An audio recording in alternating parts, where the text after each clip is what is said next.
Guys, so bumili ako ng gansa. 500 ang isa. Ayan o.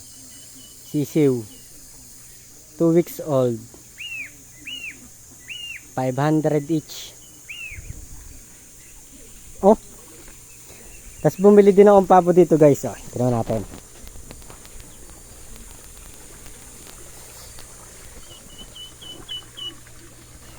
Ordinary lang pabo natin. Sisiw oh.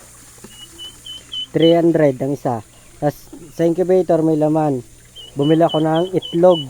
100 ang isa ng itlog. Ayan, sisiw na pabo.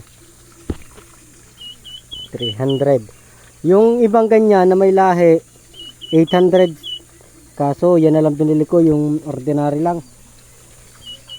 Okay na muna yan. Yung tig 800 ng sisiw din pa natin kaya. Gansa na lang muna. 500 ang isa. Ayos yan.